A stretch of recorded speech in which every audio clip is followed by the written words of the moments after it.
Mr. Onuora, well, what about the point some other people make that the reason why all of this is even contentious in the first place is not that they should not deploy the military for security purposes, but for partisan use. And so if they address the partisan use or otherwise of the military, we're all in the clear. You see, that's one of the reasons why we should insulate the military from all this. You know, that is an iconic national institution that must not bring to the political arena. Of course, many of us have listened to the tape about the Kitty election. I felt very worried, very troubled when I listened to it. Those are part of the reasons why we should be careful. The military should never be partisan. It should never be partisan because it's a national institution meant to protect the entire nation. And you know how it is in Nigeria. At times, people want to please who is in power, deliberately or otherwise. The military's role is to protect us, not to assist in the conduct of elections.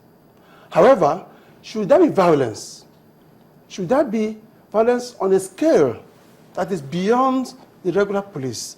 You can get the military come in, do that job, and move away.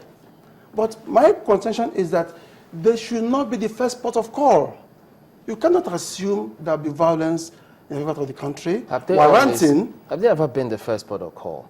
Because INEC says they work with several, their committee, Interagency Security Committee, I think about 18 or 19 security outfits there, and the military is not the first to call on. I recall that your report yesterday, you gave some statistics. And you said, I think 36,000 military men were deployed to the number elections. I mean, isn't that crazy? 36,000 in one state. Where would you put them? They would be on the streets. 36,000. I'm not even sure they had up to 36,000 booths in that election. But so we had more soldiers on the election booths. But you also saw the next one, what INEC said, yes, that they're just limited and restricted to providing logistics in some cases. Well, you know, logistics you have to define. I do not know what INEC meant by logistics. In this nation, logistics could mean so many things, some of which you know. So I don't want to go into logistics until I know what INEC meant by logistics. Well, anyway, if it's defined, I can respond. Well, you're a lawyer. I want to define that until INEC will oblige us that. Fine. But again, if you look at it critically, we have seen election violence in the country, in the history of our nation, even in the Second Republic, and there was no republic we haven't actually witnessed one form of violence or the other. So if we were to have a system, a legal system that can prosecute these electoral offenders and put them where they belong for those found guilty, do you think by now we should have been talking about the military coming into the fray or not? Absolutely, you're right, Suleiman. See, first of all, let me say that what brings about violence most of the time is open injustice, impunity. That's what brings it. So the nation should be focused more on trying to do what is fair, so as not to provoke people into violence. Having said that, going to the issue you raised, sorry, remind me?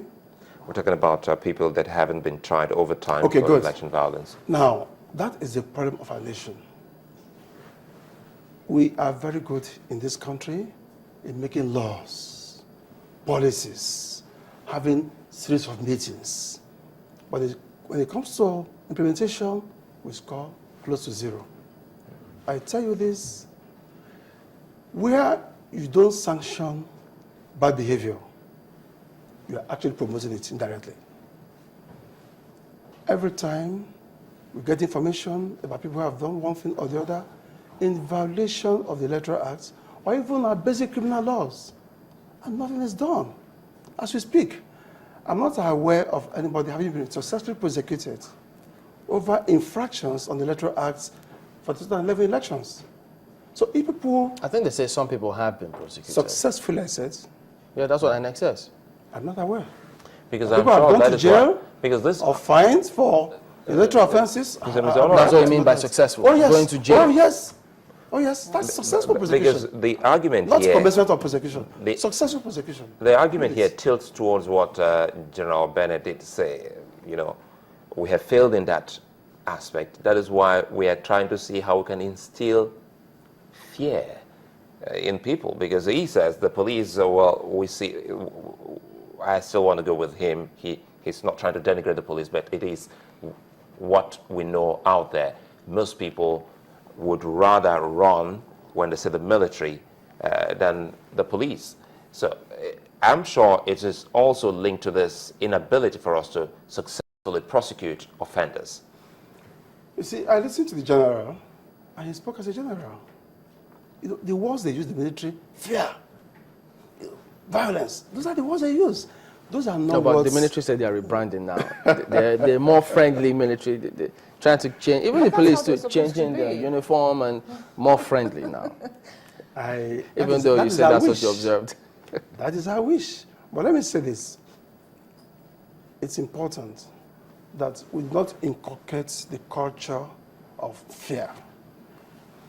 Going to vote for somebody is a civic duty that you should leisurely go to the polling booth to perform. Let me tell you, even having military, gun-trotted military men could be a disincentive in certain areas. If people look through their windows and see policemen, soldiers with heavily armed, what do you think with their impression? Look, there are people with guns over there, and they'll stay back at home. So while it could be positive, it could also be negative. But they kept... It could send the wrong signal in certain areas. I wouldn't be afraid, say military with, but in the villages, rural areas, where people are not that exposed to seeing men with uniform carrying guns on election day, seeing them from their windows could even stop them from coming out for elections. But I will say this, where we have justice, fairness, most times there will be peaceful election. In 1993, we shouldn't forget that. There must have a sense of history in this country. How many soldiers did they deploy?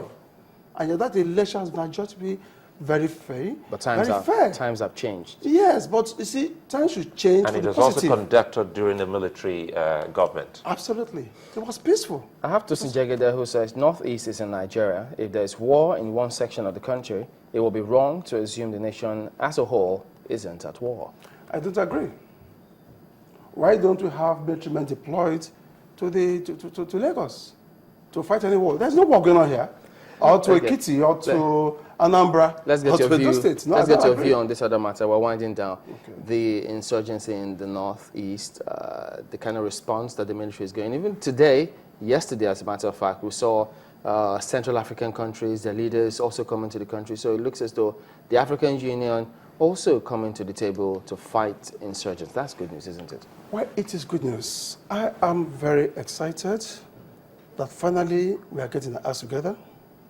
We're getting the acts right. But let me say this. We must also be careful so that we don't get carried away.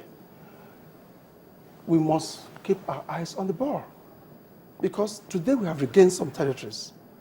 We must ensure that we don't lose those territories to Boko Haram tomorrow. Otherwise, the victory we are celebrating will be Pyrrhic. So it's important that we ensure that this continues. Number two is, while I commend the military, I also regret that it is coming this late, because people have lost their lives needlessly. If we had taken the steps we should have taken long ago, perhaps we would have lost most of those territories that were lost in the first place. So it's a lesson for all of us. It's a lesson for Mr. President, for the military, that it's always good to act immediately in response to this kind of attacks. Are you also optimistic that maybe just very soon, we may begin to get headway, inroads into sponsors of these terror groups? You know, the very first ingredient of successful military operation is intelligence. That's, I don't know how much of that we have done. We've been hearing the government talk about people who are sponsoring Boko Haram. I think the government has enough apparatus, DMI,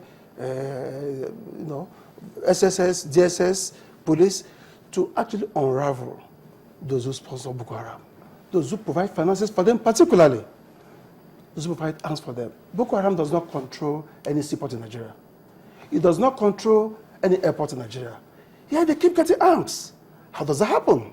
People are behind. Those are the kind of things I want our military to focus on. Let us see. I'll be happy to see names of those responsible Boko Haram published. I'll be happy to have them persecuted. That is when we actually win the war. Published, prosecuted, or prosecuted before published? All of them. You see, let me tell you this. The press has the constitutional right to report events in Nigeria. What if they sue us and say, why are you putting my name there when I'm not guilty? You are not putting a name that they are guilty. You are putting a name that they are accused of doing this. So there's no offense. So that's the way out. That's the law. Good point. Thank you, Mr. Ben Onuora, as a legal practitioner, giving us some way we can go about some of this reportage. We'll be back after this break. Join us again.